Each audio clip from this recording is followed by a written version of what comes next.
অস্ট্রিয়াতে মাটির বাসন কোথায় পেলাম আর এত সুন্দর দই বাসায় কি করে বানালাম ফুল রেসিপিটা থাকছে আজকের ভিডিওতে। তো আমি মাম্মামকে রেডি করেই জাস্ট আমিও রেডি হয়ে গেলাম। আর আমরা তিনজনেই বেরিয়ে গেলাম একটা জিনিস কেনার উদ্দেশ্যে। সেই জিনিসটা হচ্ছে মাটির বাসন। আমি আমার হাজব্যান্ডকে বলতেছিলাম এইবার সরস্বতী পুজোতে আমি স্পেশালভাবে একটা দই বানাবো আর তার জন্য আমার মাটির বাসন কিনতে হবে। আমার হাজব্যান্ড বললো ওকে, একটা দোকানে তোমাকে নিয়ে যাচ্ছি, সেই দোকানে পাওয়া যাবে মাটির বাসন। ওকে, তো আমরা রওনা দিয়ে দিলাম। আর ওয়েদারটা খুব সুন্দর থাকায় আমরা কিছুটা সময় বেশ হেঁটেই নিলাম, বেশ ভালো লাগতেছিল। তো দেখতে দেখতে প্রায় কাছাকাছি চলে এসেছি আমার দোকানের। আর দোকানটা ছিল একটা তুর্কিশ দোকান। তো তুর্কিশ দোকানে মোটামুটি যে ধরনের জিনিসপত্র পাওয়া যায় আমার বেশ ভালোই লাগে, দেখলে মনে হয় যে একটা রাজকীয় রাজকীয় ব্যাপার। চোখের সামনে যাই দেখছি তাই ভালো লেগে যাচ্ছে, মনে হচ্ছে সবই কিনে নিয়ে আসি। আসলে তা তো আর সম্ভব না, তবে যেটার প্রয়োজনে গিয়েছিলাম তাছাড়াও অন্য কিছু আমি কিনে নিয়ে এসেছি। কারণ হচ্ছে কি, চোখে দেখেই এত ভালো লেগেছিল, মনে হচ্ছিল আজকে না হয় কালকে তো ইউজ করাই যাবে। তো যাই হোক, আমি খুঁজতেছিলাম প্রত্যেকটা র্যাকেই যে কোথায় মাটির বাসন, খুঁজে পাচ্ছিলাম না। একসময় তো ভেবেই নিয়েছিলাম হয়তো স্টক আউট হয়ে গেছে, আমি আর পাবো না। মানে দুঃখ ভরা মনে বাসায় যেতে হবে। তারপর ভাবলাম ওকে, এখনও পুরোটা স্টল দেখা হয়নি, যথেষ্ট জায়গা আছে। তো আমি ঘুরতেছিলাম যে কোথায় পাওয়া যায়। তো উপরে নিচে আমি সব দিকেই খুঁজেছি। পরে জাস্ট আমি কিছুক্ষণের মধ্যেই আর কি একটা কর্নারে দেখতে পাবো যে সেই কাঙ্ক্ষিত জিনিস। তো আমি অলরেডি পেয়েও গেলাম এই যে সেই কাঙ্ক্ষিত জিনিস যার উদ্দেশ্যে আমি এসেছিলাম। তো আমি আমার পছন্দ মতো জিনিস কিনে নিয়ে যাচ্ছি বাসায়। বাসায় গিয়ে দেখাবো আমি কি কিনে নিয়ে আসলাম। তো মাম্মাম একটুখানি বাহিরে স্টে করলো, ওর ভালো লাগতেছিল হয়তো, তার জন্য একটু দাঁড়িয়েছিলাম আমরা কিছুক্ষণ। তো এখন আমি জাস্ট বাসায় পৌঁছে গেলাম।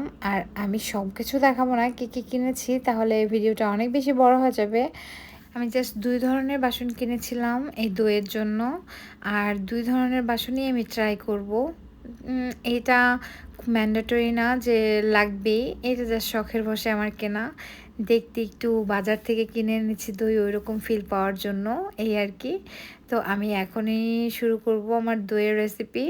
আর আমি একটা টপের মধ্যে সামান্য জল দিয়ে দুধটা জাল দিয়ে নিব। আর এই জলটা দেওয়ার কারণ কিন্তু দুধটা যাতে নিচে লেগে না যায়। আমি জানি হয়তোবা সবাই জানে এই ব্যাপারটা, আবার কিছু কিছু মানুষ যদি না জানে তার জন্য খুবই উপকারী একটা টিপস, তার জন্য বলে দিলাম। তো যাই হোক, আমি দুধটা 1.5 লিটার দুধকে প্রায় 1 লিটার করে জাল করে নিব। আর জাল করতে করতে আরেকটা জিনিস বলি, যে মাঝে মাঝে আমি দুধটা রেখেই সাইডে অন্য কাজ করি, তখন কিন্তু এই চামচটা হচ্ছে কি আমি মাঝখানে দিয়ে যাই। চামচটা যদি দেওয়া থাকে তাহলে আর দুধটা বলক এসে পড়ে যায় না নিচে। এইটাও কিন্তু আরেকটা টিপস। যাই হোক, আমার দুধটা একদম ঠিকঠাক পর্যায়ে আসলে পরে অতক্ষণে আমি আবার বাসনগুলো ধুয়ে নেব, যে বাসনে আমি দইটা সেট করব। তো আমি 2 ধরনের 2টা বাসন নিয়েছি। আমি এটা ধুয়ে মুছে হচ্ছে গিয়ে সাইডে রেখে দিব।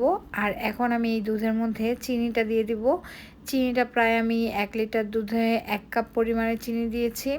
আর এটা এখন অর্ধেক দিব, আর অর্ধেকটা আমি অন্য প্রসেসিংয়ে দিব। এটা কিন্তু খুব একটা বড় কাপ না, ছোট কাপ।